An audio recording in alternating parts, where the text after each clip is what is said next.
Hear me? Yeah, Steffi, you can Yeah. pray. Okay. Loving Heavenly Father, thank you for bringing us here today, Lord Jesus. As we are here, I pray that you would give us the wisdom to learn and absorb everything we are learning today, so that we can apply those to our daily life and grow much more stronger in you.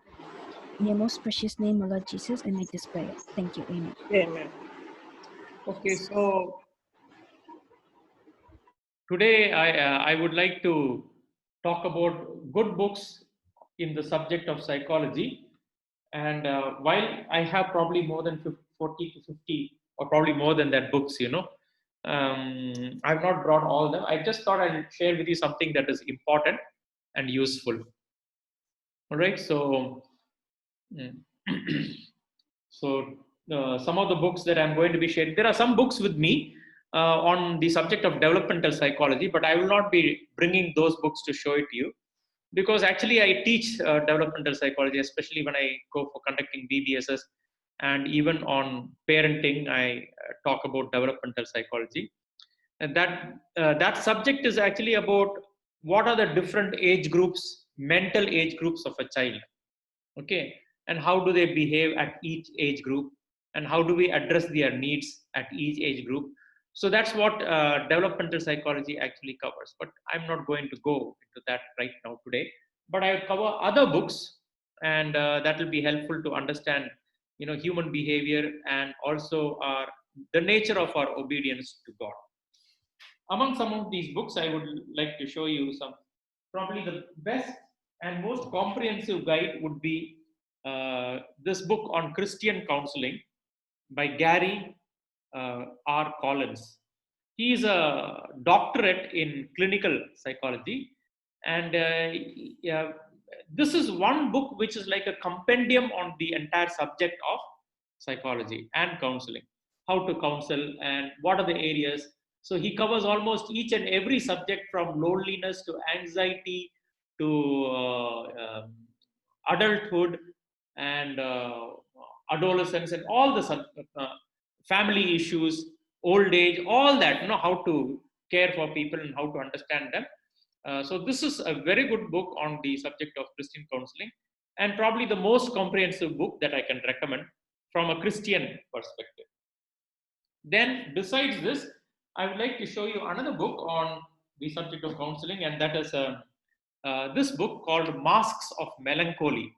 Okay, a Christian psychiatrist looks at depression and suicide. I think this is the only book written on this particular subject from a Christian perspective, and the author covers the issue in a very faithful way. Now, one of the mistakes that many of us make is that we club suicide as a non medical problem and create it into a doctrine. And that is why many people in many churches, they have very wrong ideas on the subject of suicide, and the tendency is to call them by names, give them labels, like you're weak, you're defenseless, you're stupid, you're coward. Okay, but that is because we have made suicide into a biblical doctrine, when it is not a doctrine in the Bible at all. This is not a doctrine, this is a human issue, and it's mostly a medical issue. Depression as well as suicides, these are technically medical problems, in the sense like people suffer from depression, and it can end up in suicide because of outside factors or inside factors, which they call as endogenous depression. And almost you could say 70% of the problems are all due to endogenous depression, which means the body itself is behaving in a way which is incompatible with human behavior, and all that you need is to take some medicines which rectify the problem. Most of the times this endogenous depression is a problem that is both internal and external. There are other factors that can trigger, but because a person is internally predisposed towards a specific uh, direction of being depressed, so external factors can amplify it. But anyway, giving a fair understanding of the issue, both biblically and as well as medically, is and socially, is this one particular book which is written from a Christian perspective, and it's called as Masks of Melancholy by John White. Okay, and then I will show you some of the other books which are not really written by Christians. This is a very interesting book, and the title of this book is The People of the Lie, written by Scott Peck. Now, Scott Peck has written many books, and he's a famous best-selling author. He's one of his books that he wrote in the 70s, The Road Less Traveled, which is on human relationships and love. Now, that book has been reprinted and reprinted and reprinted and sold millions and millions of copies. Now, the same author, he wanted to, study the psychology of evil and write a book on the psychology of evil. So this is the only book that I know that has been written specifically on the psychology of evil. Okay. And the subtitle for this book is The Hope for Healing Human Evil. Okay, The Hope for Healing Human Evil. So in this book, he talks about, and he's not a Christian author, at least when he was writing this book, he was not a Christian author. Okay. In this book, he writes about evil that a person does to themselves. Okay.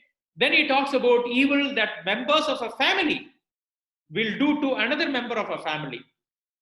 Okay. And he gives example, he gives case studies and all that. Then he talks about how a community can, do acts of evil on another minority community. Okay. Then he talks about how a nation can do evil upon another nation. And in this book, he talks about the My Lai massacre, in which US went and dropped bombs in a very peaceful city in Vietnam called My Lai and killed all the innocent people over there. There was no military over there at all. So he talks about that, how from the individual level to the national level. And lastly, in this book, he tries to investigate the problem of spiritual evil. Now, at the time of writing of this book, this man was not a Christian at all.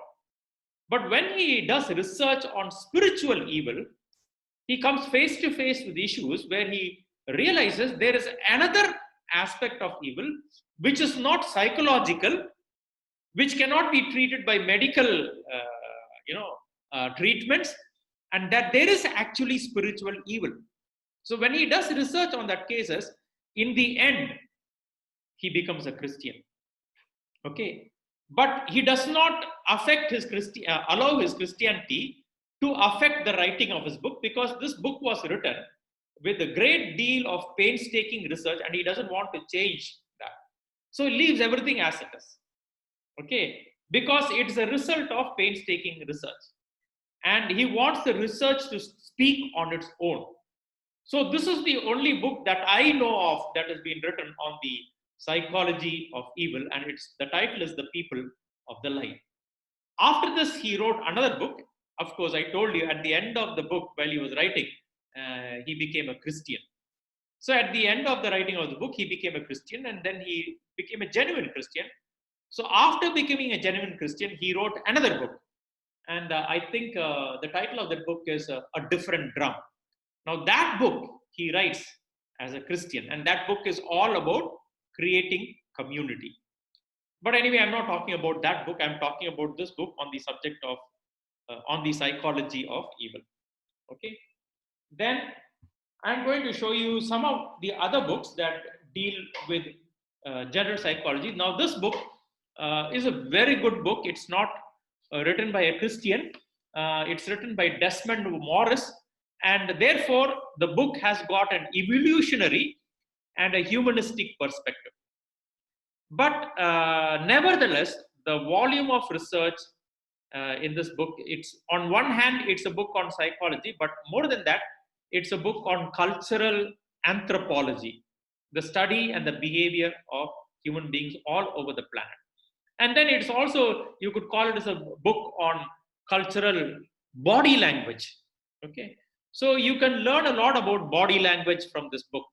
And it's a very good book. It's written by a person who's not a Christian, But nevertheless, I would like people to read this book because this is worth reading, really.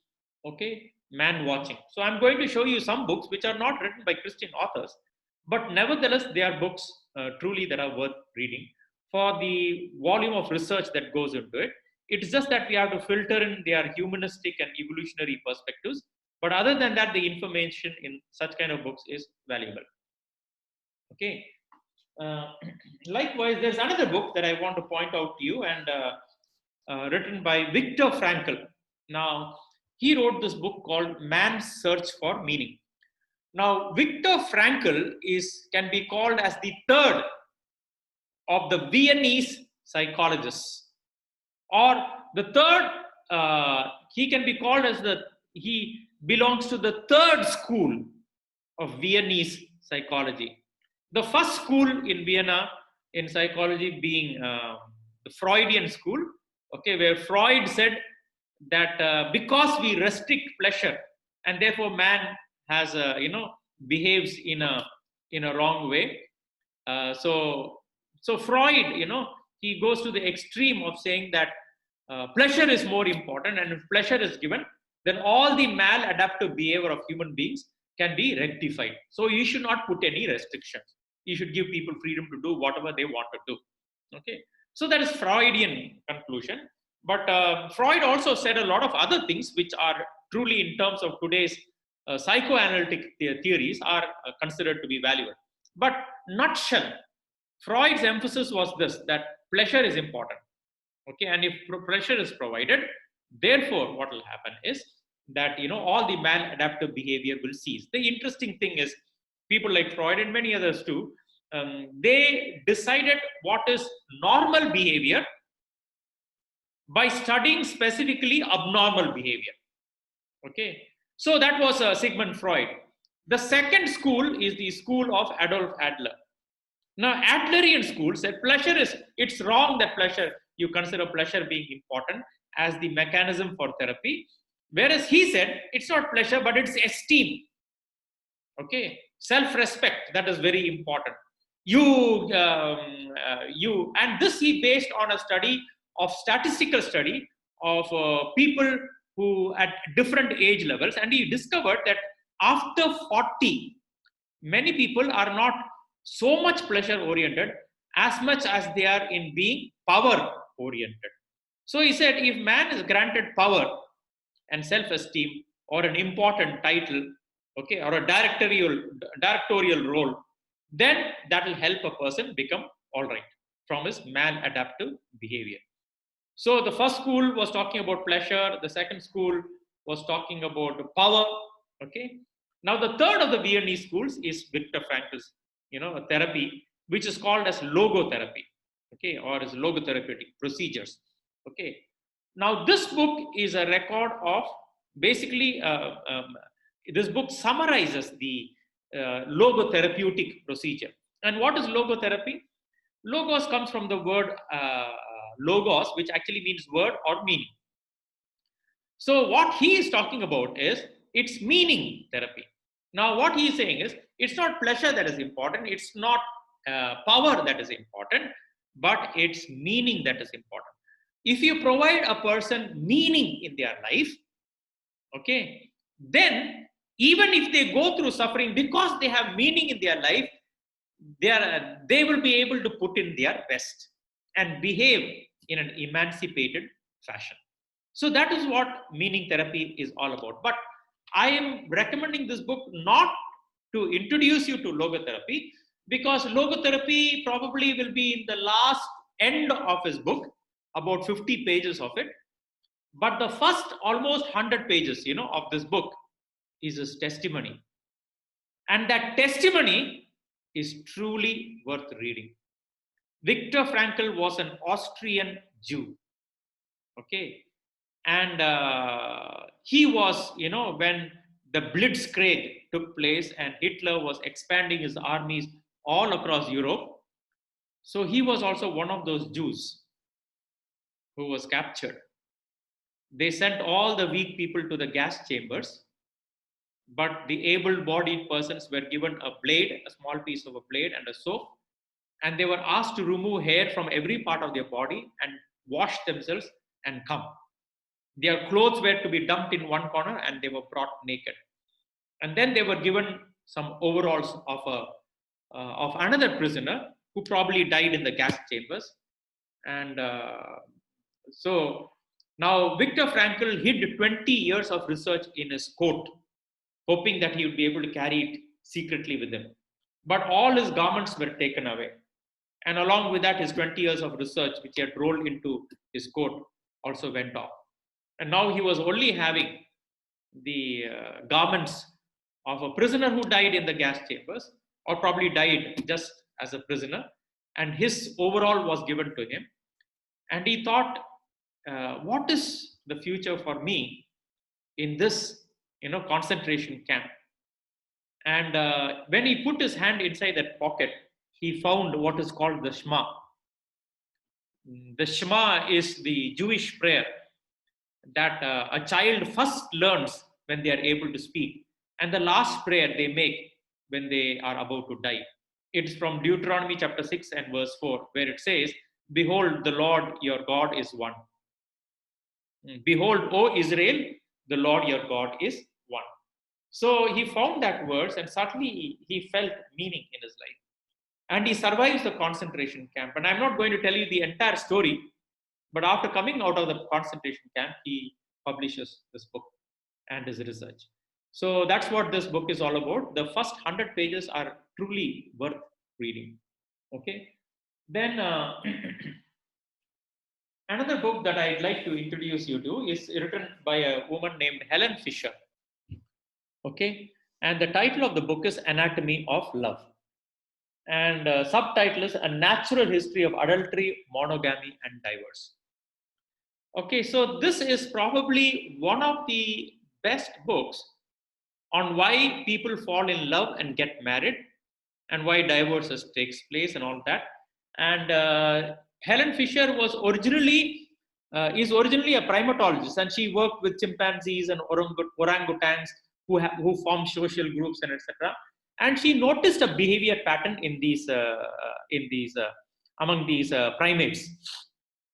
Then she continues to extend her research. After all her discoveries over there, she thought, let me see if the same thing is happening in human beings. And she was surprised to see that a major portion of that was also happening in human beings.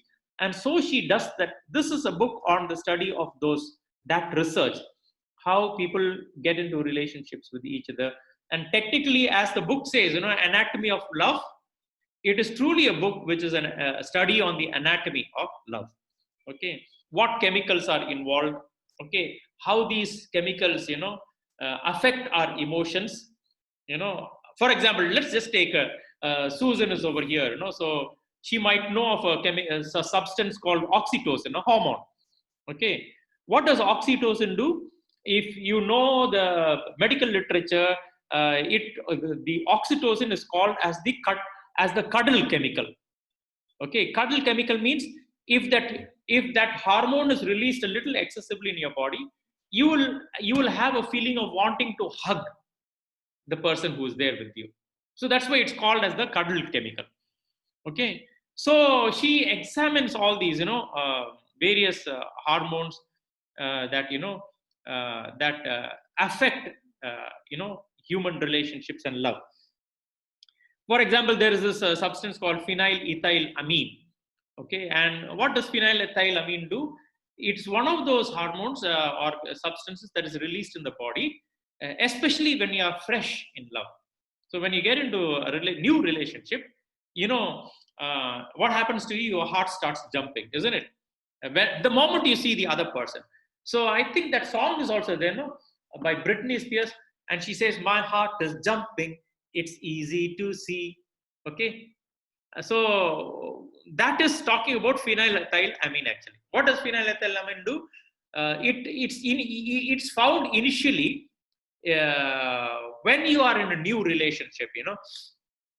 So what happens is then after some time, if you are continuously in the same relationship, the release of phenylethylamine will go down. Okay, it will not continue.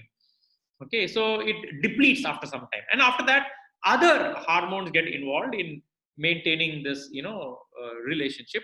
But PEA, the phenylethylamine, that completely diminishes. Okay, so what happens is, so that the initial jump, you know, that you have, when you meet a person after the initial years, the honeymoon period, whatever you may call it. Okay, those that effect is gone. Okay, so what happens now is this, that because that effect is gone, some people, it's not for all, but for some people, they want to have that effect again. So what happens, when they feel that that effect is gone, they break that relationship, and then they get into a new relationship. And when you get into a new relationship, what happens again? PEA, the phenylethylamine, is released. And then when it drops, again they jump into a third relationship. So such kind of people are called as love junkies. Okay, they are called as love junkies, and she talks about such kind of people too, love junkies, who will jump from one relationship to another relationship because they simply want an emotional high during their relationship period. And once that emotional high drops, then they jump into a new relationship. Basically, they want to have an emotional high. So I'm not going to go into all of those things that are in this book, but this is one book, good book, which covers the subject of the anatomy of love and relationships. So this is what I would like to recommend to you. But I want to warn you that, because Helen Fisher writes it from a humanistic and an evolutionary biology perspective. So therefore, we need to be a bit careful.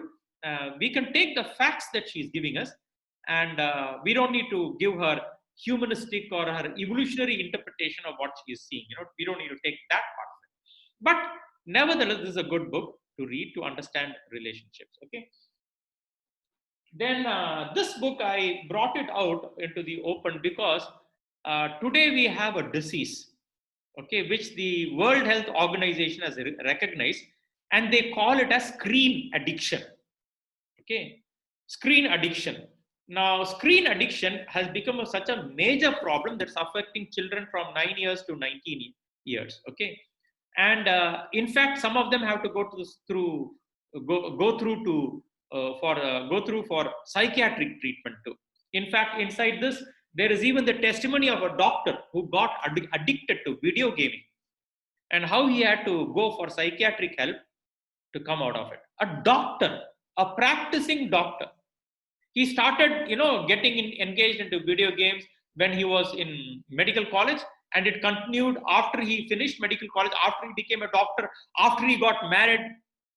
Okay, so how he comes out of it is, his story is there in this, but this is a book which talks about how screen addiction is hijacking our kids and how to break the trance. Okay, that's the title of this book. The author's name is Nicholas Carderas. Okay, so this is a good book, I think, which all parents should read, so that they will know what to do with their kids, so that their kids don't become addicted kids to the screen. Okay, either to a mobile device or your TV or video gaming or whatever that may be. Okay. Besides this, I would like to introduce two other books to you, which are, I think these books would be more easily understandable by somebody who has a science background or a medical background. Okay, one is this book called The Female Brain. And I think this probably, even though the title is Female Brain, in this book, the author is comparing the female brain with the male brain. Okay, and she is basically an endocrinologist. That means a person who studies hormones and deals with mood disorders. And it's very interestingly written, and giving you some information, a few little bit of information from this book. I can't go through everything, but it's a good book to read. And some of the things is like, the default brain when a baby is being formed in the womb. When a baby is being formed in the womb, what happens? There is the fertilization which occurs. Okay, the sperm and the ovum, they meet together. 23 pairs of chromosome from the male sperm, 23 pairs of chromosome from the ovum, they fuse together. 46 chromosome. Okay, and this single cell now, which has got 46 chromosomes, is now the beginning stage of a new human being. Okay, now the single cell becomes into two cells, the two cells become into four cells, 4 becomes into 16, and 16 becomes into 32. Until the 32 cell stage, all the cells are identical to each other, and therefore technically you call that as a homogeneous mass of tissue. But after the 32 cell stage, the blastula, morula stage, and etc. that happened, where the cell differentiation occurs. Until 32 cell stage, it is a homogeneous mass of cells. After that, it becomes heterogeneous. That means one cell will decide to become into the nose, and the other cell will decide to become into the toes, and some will become into the spine, and other will become into the part of the brain. Okay. Now, as this brain formation is taking place, the default brain, okay, the default brain is a female brain. Okay. So what happens? The female hormones that are already there in the mother's body, like estrogen and other hormones that are there. These hormones, what do? The left half of the brain and the right half of the brain, they are well connected. In fact, in the default brain is of course female brain, but in the 12th to the 14th week of pregnancy, what happens is in the womb there is a flood of hormones. How is the flood of hormones? The flood of hormones is very similar to the same flood of hormones that takes place during the teen period. Okay. In the teen period, boys and girls, they get a flood of hormones in their body. What does it do? It develops their bodies to become into the girl's body to become into a woman's body, and the boy's body to become into a man's body, where facial hair growth will take place for a man, and then they will realize that the organs that they are having is not simply for ablutionary purposes. It has got also a reproductive purpose. That's when they discover that. But that's the time there is a flood of hormones, male hormones for the boys and female hormones flooding the girls, and they are very emotional during that time. Now the same volume of hormones that are released in the teen period, the same thing happens in that between the 12th week and the 14th week of pregnancy. But of course, at this time, what happens is it is not to make the baby into a boy or a girl. The hormones at this time, they've got a very different function. What they do is they marinate the brain.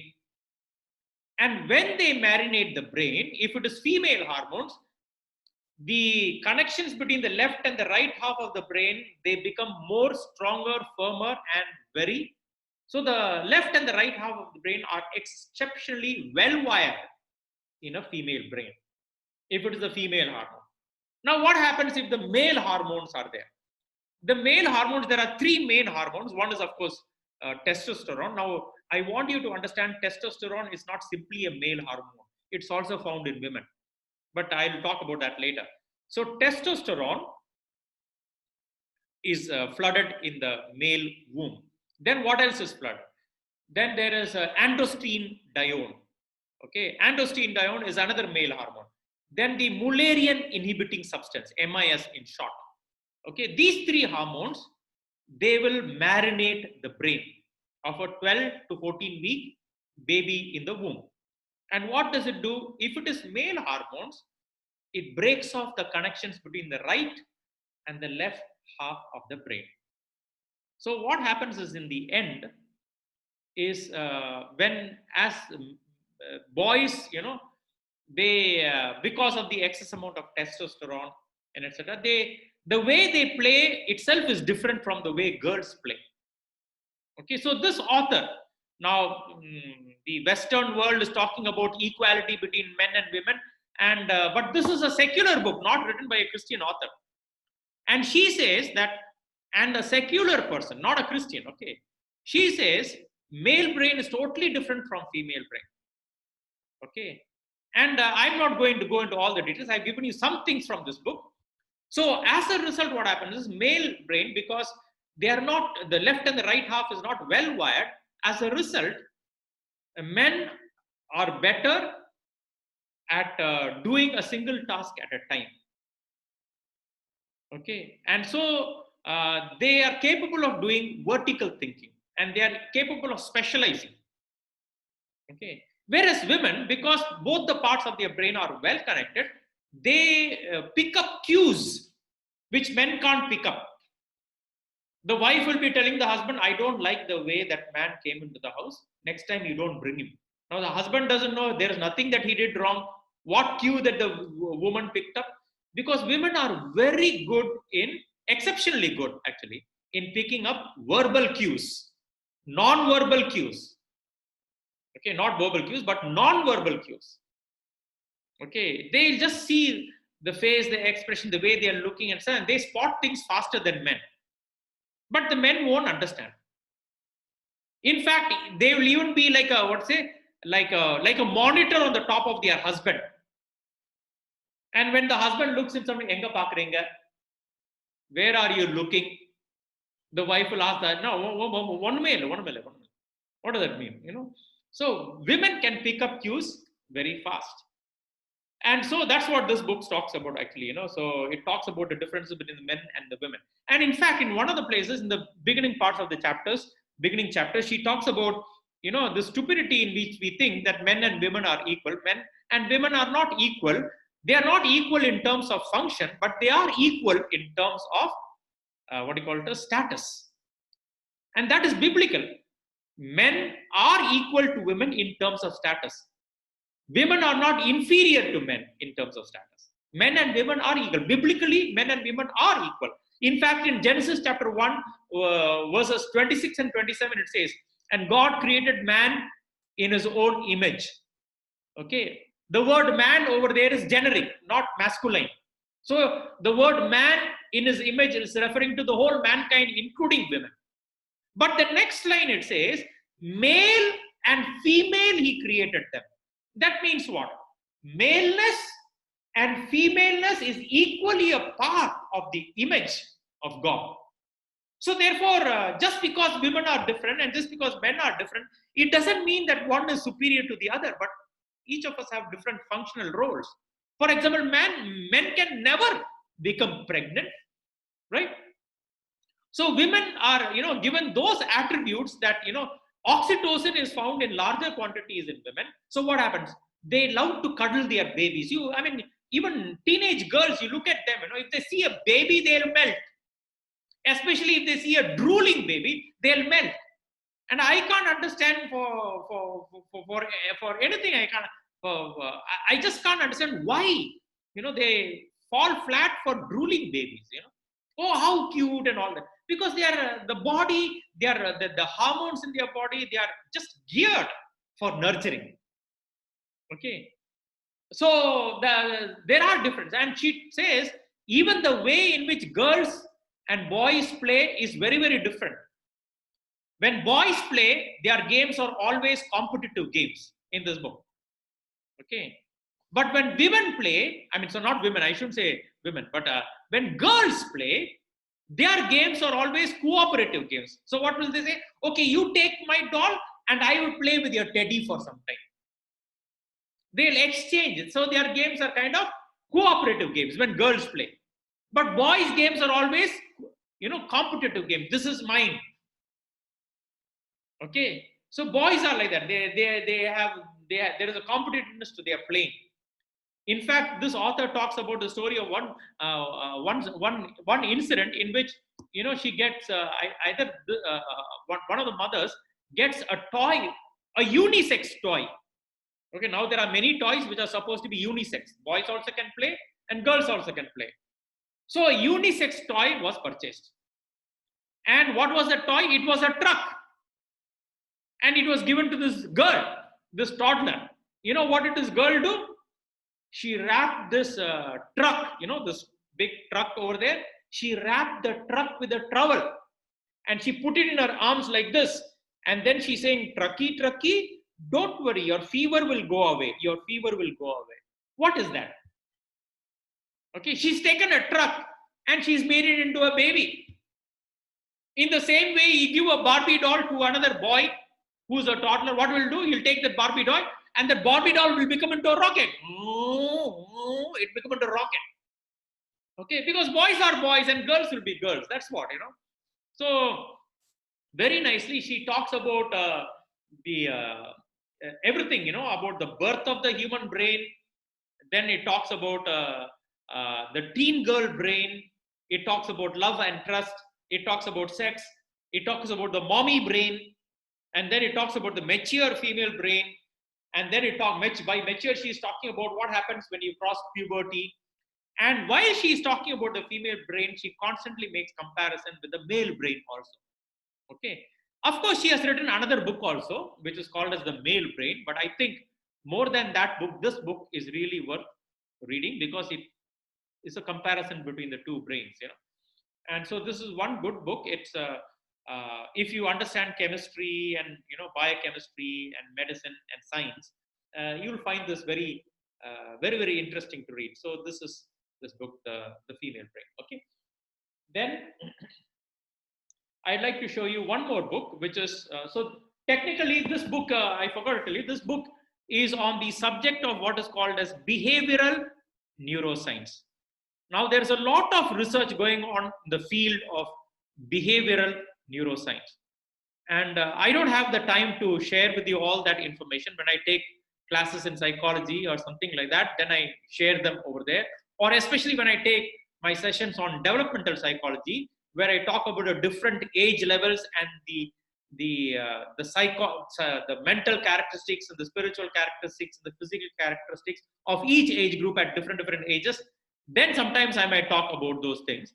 But this particular book is technically a book on behavioral neuroscience, one of the recent fields in the study of human behavior. Okay. Then I would like to talk about another book, which is basically a book on decision making, and it's written by an author named Daniel Kahneman. Okay, Daniel Kahneman. Now, this man is also the winner of Nobel Prize for his research in cognitive science. And the volume of research that he did for 20 years, along with his friend named Amos Tversky, has been all put into a small book like this.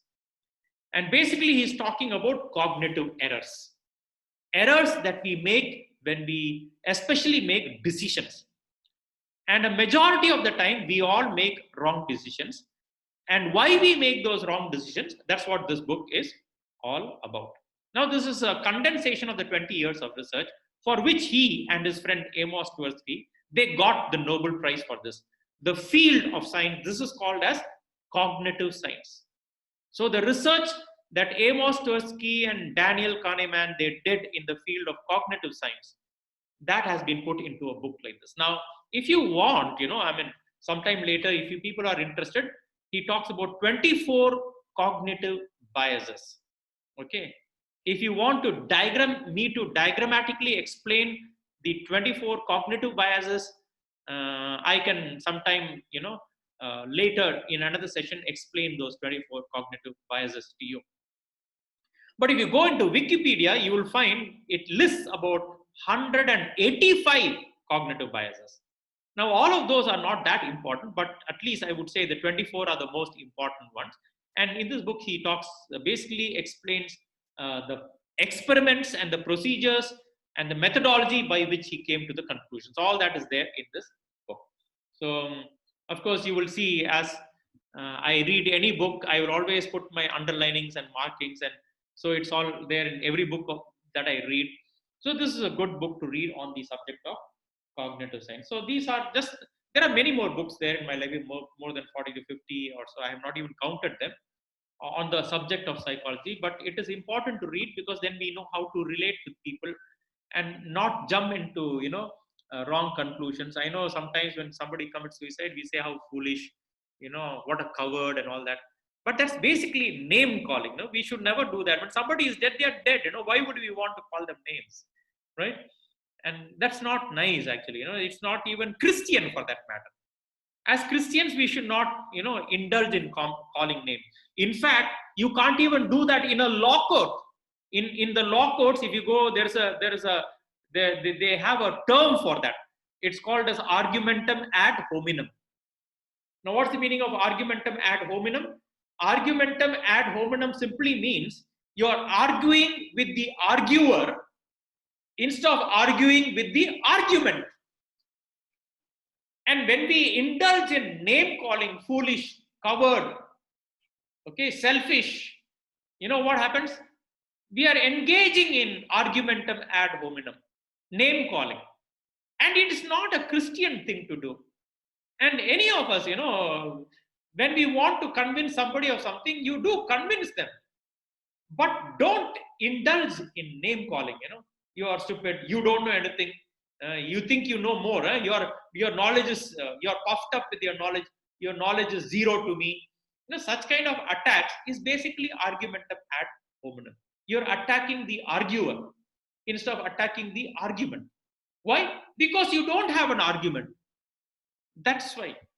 So this is my simple suggestion to you people, that you can read these books, and it's, as believers and Christians, we need to read as much as we can. And today I'm sharing with you books that I have read. I'm not just showing these books to you.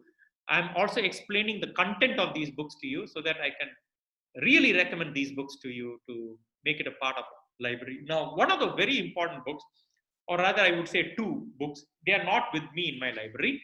Annie took them to Mumbai, and it's still with her in Mumbai. And one is a book called The Gap. Okay, the title is The Gap, G-A-P, Gap. And the author's name is Thomas Suddendorf. Okay, what is that book about? That is a book on comparative psychology. So the author is comparing human psychology with animal psychology. Okay, what makes human beings different from animal? And it's a very thick book. Actually, it's as thick as this book. That book is as thick as this book. Okay, The Anatomy of Love that you see over here, it's as thick as this book. Okay, so that's a very beautiful book to read, because he compares how human being is different from other animals. Simple. I'll give you one example from that book. That book is with Annie in Mumbai, but I've read that book. So one of the important differences, he talks about many, music and other things and etc. Art. You will never see a dog, painting something, or you will never see a cat, enjoying the sunrise or the sunset. Okay, but in that book he talks about one important thing. There are many things. It's a thick book, means you can see how much he has researched and written. Okay, one of the things that he talks about is finger pointing. Okay, pointing your finger in some direction. Now you go anywhere, even to a toddler. I remember one day I was in this visiting one of my church members in Pondicherry, Mrs. Amritraj's family. And at that time, it so happened that another member of my church, Thamba and Sally, they also came. Okay. And their daughter was there, who was just maybe a 2-year-old or a maybe 3-year-old toddler. And she was making, she was around 2-year-old or 1 year, I don't remember.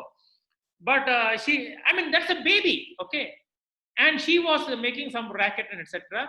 So I just looked at her, and she looked at me. Then I pointed to the fan. Okay, I pointed to the fan, and she looked up at the fan when I pointed to the fan. I didn't say anything. I just pointed to the fan. For a few seconds I was there. Then after a few seconds, I pointed to the floor. Okay. And then she looked at the floor too. By this time, she forgot why she was crying. Okay. But the point that I'm trying to make is finger pointing. Who taught this girl that when somebody is pointing finger, you need to look in that direction? Okay, who taught the girl that? Okay, but she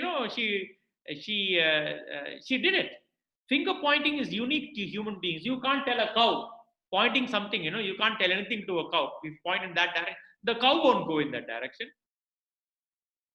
But only human beings. So that book, The Gap, written by Thomas Suddendorf, that's a good book to read on comparing human psychology with animal psychology, human behavior with animal behavior. Is a very good book to read, even though it is written from a humanistic and evolutionary perspective. But I think it's a good book to read. to just enhance your knowledge, what makes us unique, why God created us, and all that. Okay. So these are some of the books that I would like to share with you. There are others, but they're not. They are there, and they have all got their own functions and specific purposes for which I use them. But as a general introduction to psychology, I would recommend these books to you people. Okay. God bless you all, and it's a pleasure having all of you together over here in this meeting. I pray and hope that this was a blessing. Let's just bow on our heads in prayer. Okay? Um, Dear Lord and Savior Jesus Christ, we surrender this time to your care. And it's our prayer and blessing that you would enhance our knowledge, Lord, to learn as much as we can, so that somehow we can make our obedience and our relationships, Lord, be more and more meaningful and kind. So we ask this prayer in the name of Jesus Christ, our Lord. Amen.